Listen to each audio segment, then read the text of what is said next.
नमस्कार बंधुरा केयार रंधनशाला आरो एकटी नूतन रेसिपिते आपनादेर सबाइके स्वागत। बाइरे मोटामुटी भालोई गरम पड़ा शुरू हये गेछे। एई गरमे क्लांति दूर करते आपनादेर जोन्नो निये हाजिर हये गेछि आमार अल टाइम फेभारिट सामार ड्रिंक राजस्थानी लस्सी। आसुन देखे नेওয়া যাক आमार आजकेर एई भिडियोटी। राजस्थानी लस्सी बानानोर जोन्नो एखाने आमि नियेछि जल झरानो टक दई, चीनी, लिकुइड मिल्क, काजू, किशमिश, आमंड, छोटो एलाचेर गुड़ो, फुड कालार। प्रथमे एकटा बड़ो छाकनिर मध्य टक दई दिए दिलाम।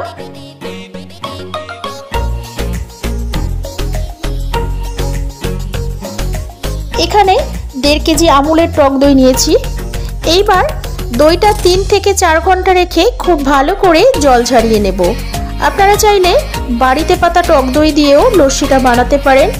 सेई क्षेत्रेও खूब भालो करे जलटा झरिয়ে নিতে হবে। এরপর এই রকম একটা মাটির হাঁড়ি নিয়েছি।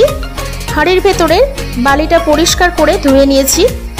দই ছাঁকনিতে 4 ঘন্টা রাখার পর খুব ভালোভাবে জল ঝরে গেছে। এইবার পুরো দইটা হাঁড়ির মধ্যে দিয়ে দেব।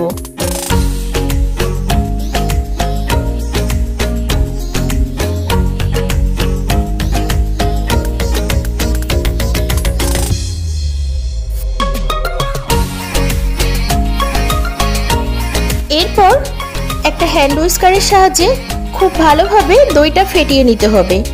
এখানে আপনারা অন্য কোনো পাত্রে বানাতে পারেন। মাটির পাত্রে বানালে লস্যিটা ফ্রিজে না রাখলেও ভীষণ ঠান্ডা থাকবে। দই যত ভালোভাবে ফেটানো হবে লস্যির স্বাদ ততই ভালো হবে।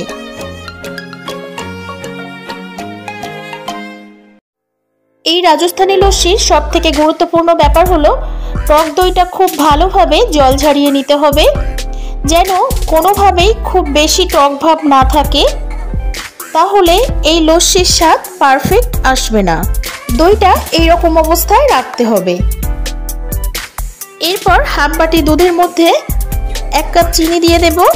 মিষ্টিটা আপনাদের স্বাদ অনুযায়ী কমিয়ে বা বাড়িয়ে দিতে পারেন। এখানে দই খুব ভালোভাবে ফেটানো হয়ে গেছে। এইবার 1 মুঠো কিশমিশ, 1 মুঠো আমন্ড কুচি, 1 মুঠো কাজু বাদামের কুচি দিয়ে দিলাম। দেখুন কত সুন্দর দেখাচ্ছে। এরপর 1 চামচ ছোট এলাচের গুঁড়ো, আগে থেকে দুধে ভেজানো চিনি, তারপর স্যাফরন ভেজানো দুধটা দিয়ে। এই রাজস্থানী লস্যির সবথেকে গুরুত্বপূর্ণ ব্যাপার হলো টক দইটা খুব ভালোভাবে জল ঝরিয়ে নিতে হবে, যেন কোনোভাবেই খুব বেশি টক ভাব না থাকে, তাহলে এই লস্যির স্বাদ পারফেক্ট আসবে না। দইটা এই রকম অবস্থায় রাখতে হবে। এরপর হাফ বাটি দুধের মধ্যে 1 কাপ চিনি দিয়ে দেব। মিষ্টিটা আপনাদের স্বাদ অনুযায়ী কমিয়ে বা বাড়িয়ে দিতে পারেন। এখানে দই খুব ভালোভাবে ফেটানো হয়ে গেছে। এইবার 1 মুঠো কিশমিশ, 1 মুঠো আমন্ড কুচি, 1 মুঠো কাজু বাদামের কুচি দিয়ে দিলাম। দেখুন কত সুন্দর দেখাচ্ছে। এরপর 1 চামচ ছোট এলাচের গুঁড়ো, আগে থেকে দুধে ভেজানো চিনি, তারপর স্যাফরন ভেজানো দুধটা দিয়ে দিলাম লস্যির কালারটা সুন্দর হওয়ার জন্যে। এরপর সব কিছুর সাথে খুব ভালো করে মিশিয়ে নিতে হবে। এই লস্যিটা আমার বাচ্চারা খেতে ভীষণ পছন্দ করে। আমার মাকে গত বছর 2 বার বানিয়ে খাইয়েছিলাম। মা যে ভীষণ তৃপ্তি করে খেয়েছিল সেটা আমি মায়ের মুখ দেখেই বুঝেছিলাম। অনেক প্রশংসাও করেছিল। আজকে যখন রেসিপিটা বানাচ্ছি মা নেই, মাকে ভীষণ মিস করছি। মা থাকলে মাকে এবারেও আমি বানিয়ে খাওয়াতাম। লস্যিটা একদম পাতলা ভালো লাগে না, এইরকম গাঢ় অবস্থায় রাখতে হবে। লস্যিটা সার্ভ করার জন্য এরকম সেরামিকের কাপ নিয়েছি। কাপগুলোর মধ্যে লস্যিটা দেওয়ার আগে খুব ভালো করে চামচ দিয়ে একটু ঘেটে নেব।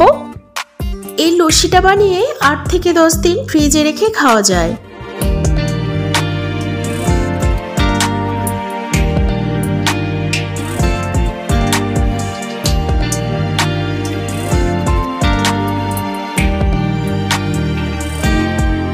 এবার উপর থেকে কিছু ড্রাই ফ্রুটস দিয়ে দেব। দেখুন কত সুন্দর দেখতে হয়েছে। আমাদের রাজস্থানি লস্যি একদম রেডি।